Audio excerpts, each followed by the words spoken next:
बार ऐसे रहेंगे, 3 तिथियां ऐसी रहेंगी, 3 समय ऐसा रहेगा जिस समय पर तेरे द्वारा निर्मित शूल को भी शिव धारण करेगा और जगत का कल्याण करेगा।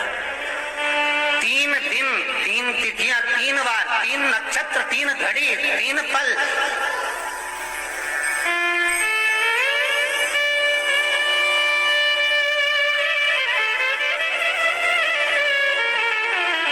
जिसमें बाबा शूल भी धारण करते हैं और शूल अकेले धारण नहीं करते महाराज। जो धतूरा होता है ना,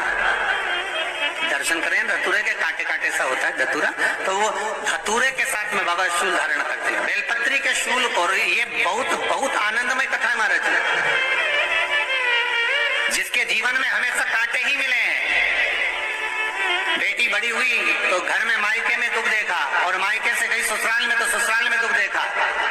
ससुराल में भी दुख देखने के बाद में भी पति को बहुत कुछ काम खुलवाया, बहुत धंधे खुलवाए, नौकरी लगवाई, पर वो पति बार बार छोड़ कर आ गया, बार बार तकलीफ भोग रहा है, बार बार कष्ट भोग रहा है।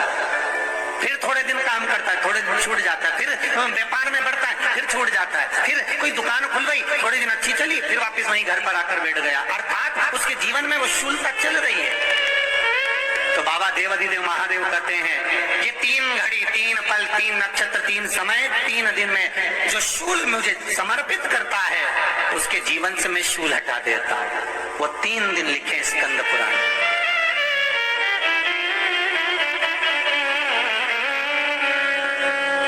महाराज, वैशाख महीने में जो प्रदोष आती है, वैशाख के महीने में बहुत ध्यान से सुनना भाई, जो अपनी जिंदगी से बहुत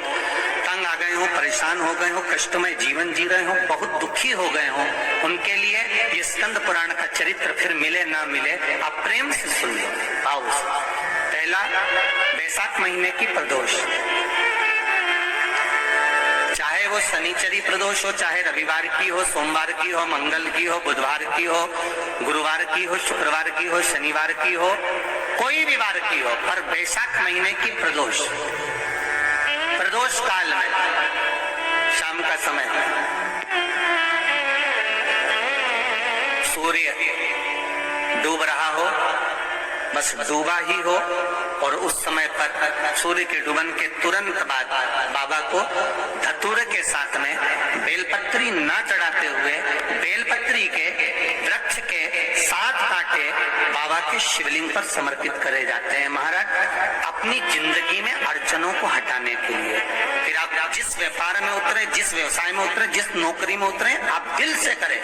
आपको तरक्की मिलेगी। आप हार नहीं सकते, नीचे नहीं आ सकते, उन्नति पर ही चढ़ेंगे। एक वैशाख मास की प्रदोष, दूसरा शिवरात्रि के दिन मध्याह्न का समय महाराज, जो बड़ी शिवरात्रि होती है माघ की, बड़ी शिवरात्रि के अंतर्गत मध्याह्न का समय, दोपहर के ठीक 12 बजे,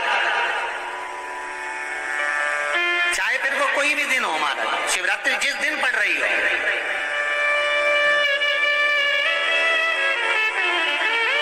उस दिन भी धतूरे के साथ बाबा को 7 कांटे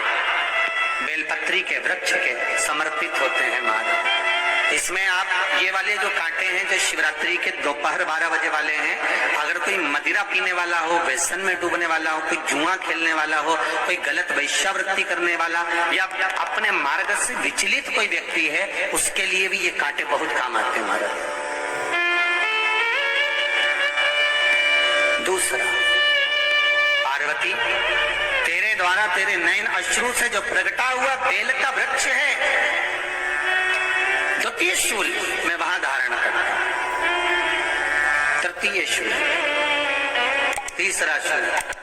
जो वर्णन करा गया महाराज। भगवान श्रावण के महीने में जो भी दूसरा सोमवार पड़े, जो भी पड़े, श्रावण के महीने का दूसरा सोमवार। आप सबको पहले भी श्रावण के महीने में जो कथा कही उसका व्याख्यान वर्णन करा कि श्रावण का महीने का महत्व क्या है, वो भी आपको ऑनलाइन कथा में आप लोग सुन चुके हैं, लाइव कथा में श्रावण का पूरा महत्व बताया था कि श्रावण के महीने में शंकर भगवान को पूरा लेखा जोखा का भार प्रदान किया गया था। दूसरा सोमवार, श्रावण के महीने का जो दूसरा सोमवार होता है, उस दूसरे सोमवार में रात्रि के समय पर, अर्थात शास्त्र अब घड़ी और पल का स्मरण करेंगे तो रात्रि के बजेंगे 10 से 12 बजे, 10 से 12 के बीच में धतूरे के साथ बाबा को शूल समर्पित होता है महाराज। ये भी हमारी बाधाओं को, हमारी तकलीफों को, व्यापार व्यवसाय के लिए, नौकरी सर्विस के लिए, बहुत सारे एग्जाम में आप बैठ लिए, गवर्नमेंट एग्जाम के लिए बैठ लिए, नहीं हो रहा, ये 3 बार मेरे शंकर को बेलपत्री के वृक्ष के शूल समर्पित होते हैं, उसका आनंद पाना और उससे अपने को सुख प्राप्त हो। श्री शिवाय नमस्तुभ्यम। दोस्तों, तो आपने देखा ये उपाय, ऐसे ही उपाय पाने के लिए आप मेरे चैनल पे बने रहिए, मेरे चैनल को सब्सक्राइब करिए, क्योंकि ये चैनल का इंटेंशन ही है कि जो भी पंडित मिश्रा जी उपाय बताते हैं शिव महापुराण के, जो लोग लाखों लोग इसको आजमाते हैं और उनके लाइफ में दुख और कष्ट से मुक्ति पाते हैं, वैसे ही आप भी अपने दुख और कष्टों से मुक्ति पाना चाहते हैं तो मेरे चैनल को सब्सक्राइब करिए और